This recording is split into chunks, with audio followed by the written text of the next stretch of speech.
everybody, it's me, Krystal, welcoming you to another episode of Krystal Reads. Today's story is a very special one. If you've heard of the fairy tale Cinderella, then you should also know that there were many adaptations of that story. This is one of them. It's called The Rough-Faced Girl by Rafe Martin and pictures by David Shannon. So let's get to it!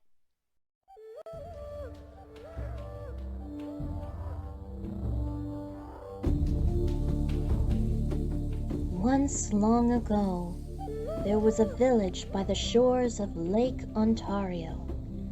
Off from the other wigwams of this village stood one great huge wigwam. Painted on its sides were pictures of the sun, moon, stars, plants, trees, and animals. And inside this wigwam, there was said to live a very great, rich, powerful, and supposedly handsome invisible being.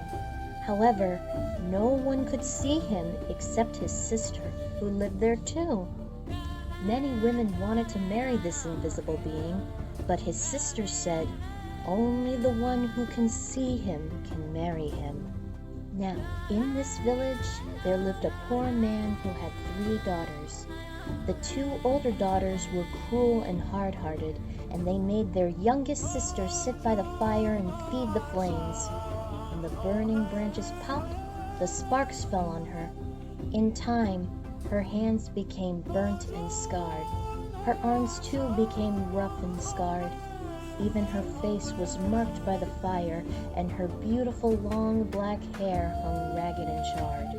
And those 2 older sisters laughed at her, saying, "Ha! You're ugly, you rough-faced girl." And they made her life very lonely and miserable indeed. One day, these 2 older sisters went to their father and said, "Father, give us some necklaces. Give us some new buckskin dresses. Give us some pretty beaded moccasins. We're going to marry the invisible being." So their father gave them these things. Dressed in their finest, the 2 girls marched through the village. All the people pointed and stared. "Look at those beautiful girls," they said. "Surely they shall marry the invisible being." And if those 2 girls were proud and hard-hearted before, they were even prouder now.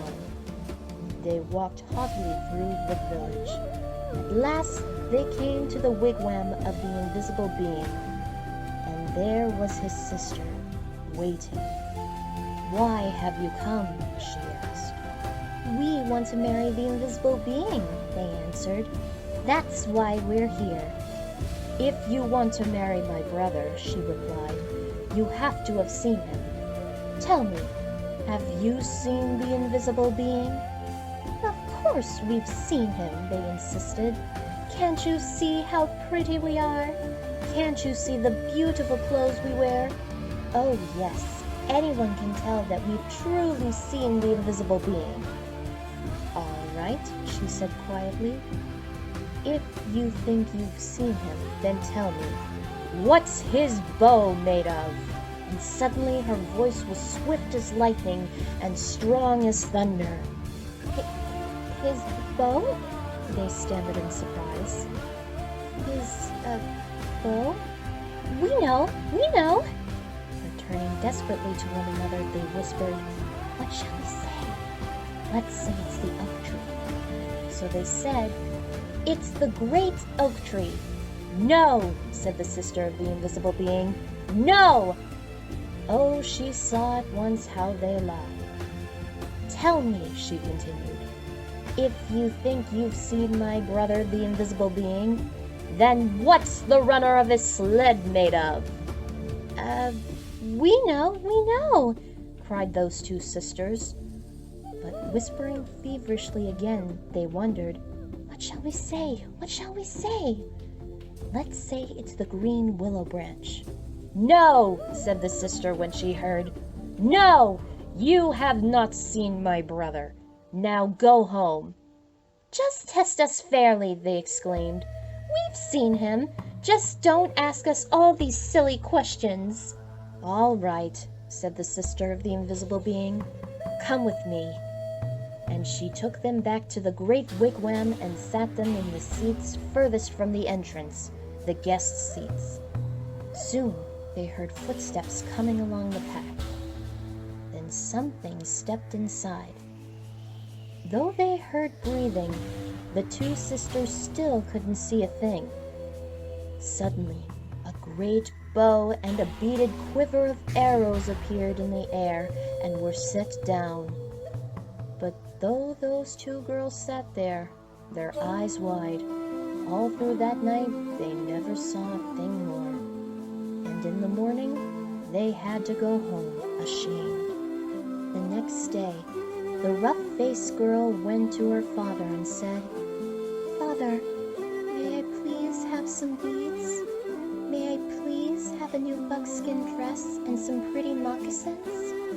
I am going to marry the invisible being, for wherever I look, I see his face." But her father sighed. "Daughter," he said, "I'm sorry. I have no beads left for you, only some little broken shells. I have no buckskin dress. And as for moccasins, all I have left are my own old, worn, cracked, and stretched out pair from last year, and they're much too big." But she said, "Whatever you can spare, I can use." So he gave her these things. Then she found dried reeds, and taking the little broken shells, she strung a necklace. She stripped birch bark from the dead trees and made a cap, a dress, and leggings. Then, with a sharp piece of bone, she carved in the bark pictures of the sun, moon, stars, plants, trees, and animals. She went down to the lake shore and soaked the moccasins in the water until they grew soft. Then she molded them to her feet, but they were still too big, and they flap, flap, flap like duck's feet as she walked. Then all of the people came out of their wigwams. They pointed and stared. "Look at that ugly girl," they laughed. "Look at her strange clothes. Hey, hey, hey! Go home, you ugly girl. You'll never marry the invisible being." But the rough-faced girl had faith in herself, and she had courage. She didn't turn back. She just kept walking right through the village. As she walked on, she saw the great beauty of the earth and sky spreading before her. And truly she alone, of all in that village, saw in these things the sweet yet awesome face of the invisible being. At last she came to the lake shore, just as the sun was sinking behind the hills, and the many stars came glittering out like a fiery veil in the darkening sky overhead. And there, standing by the water's edge, was the sister of the invisible being, waiting. Now the sister of the invisible being was a wise woman. When she looked at you, she didn't see just your face or your hair or clothes. No. When she looked at you, she would look you right in the eyes, and she could see all the way down to your heart, and she could tell if you had a good, kind heart or a cold, hard, and cruel one. And when she looked at the rough-faced girl, she saw at once that though her skin was scarred, her hair burnt, her clothes strange, she had a beautiful, kind heart. And so she welcomed her dearly, saying, "Ah, my sister, why have you come?" And the rough-faced girl replied, "I have come to marry the invisible being." "Ah," said the sister very gently now, "if you want to marry him, you have to have seen him. Tell me, have you seen my brother, the invisible being?" And the rough-faced girl said, "Yes." "All right then," said the sister, "if you have seen him, tell me what's his bow made of." And the rough-faced girl said, "His bow? Why, it is the great curve of the rainbow." "Aha!" exclaimed the sister in excitement. "Tell me," she asked, "if you have seen my brother, the invisible being, what's the runner of his sled made of?" And the rough-faced girl, looking up into the night sky, said, "The runner of his sled? Why, it is the spirit road, the Milky Way of stars that spreads across the sky." "Aha!" cried the sister in wonder and delight. "You have seen him. Come with me." And taking the rough-faced girl by the hand, she led her back to the great wigwam and sat her in the seat next to the entrance, the wife's seat. Then they heard footsteps coming along the path, closer and closer. The entrance flap of the wigwam lifted up, and in stepped the invisible being. And when he saw her sitting there, he said, "At last we have been found out." Then smiling kindly, he added, "And oh, my sister, but she is beautiful." And his sister said, "Yes." The sister of the invisible being then gave the rough-faced girl the finest of buckskin robes and a necklace of perfect shells. "Now, bathe in the lake," she said, "and dress in these." So the rough-faced girl bathed in the waters of the lake. Suddenly, all the scars vanished from her body. Her skin grew smooth again, and her beautiful black hair grew in long and glossy as a raven's wing. Now anyone could see that she was indeed beautiful. But the invisible being and his sister had seen that from the start. Then at last, the rough-faced girl and the invisible being were married. They lived together in great gladness and were never parted. The end.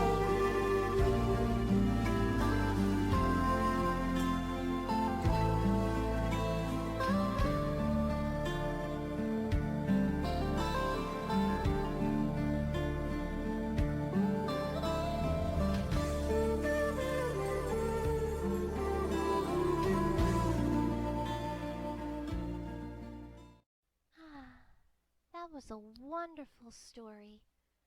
As Emily Elizabeth would ask, isn't reading fun? Ah, Krystal, there you are. Oh, hi, Count. Were you looking for me? Yes, you see, I was going through my old stuff when I found this. You found a pile of paper? No, silly, it's an old story I wrote back in 1984.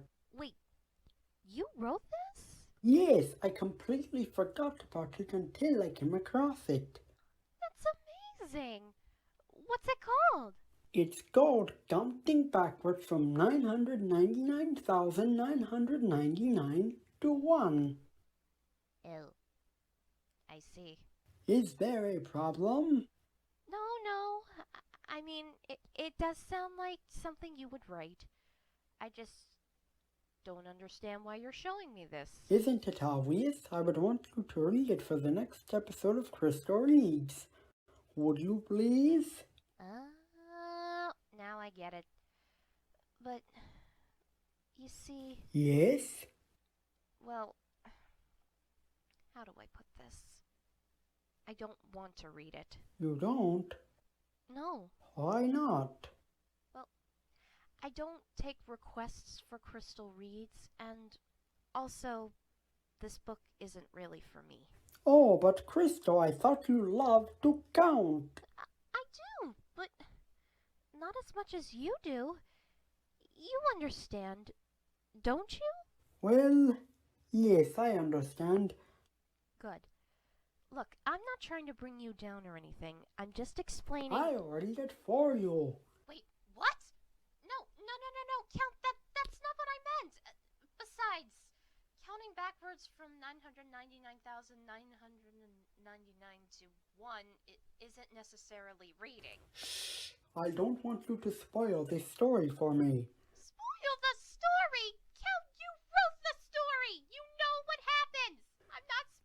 Chapter 1 999,999 999,998 999,997 999,996 999,995 I don't believe this. 994 999,993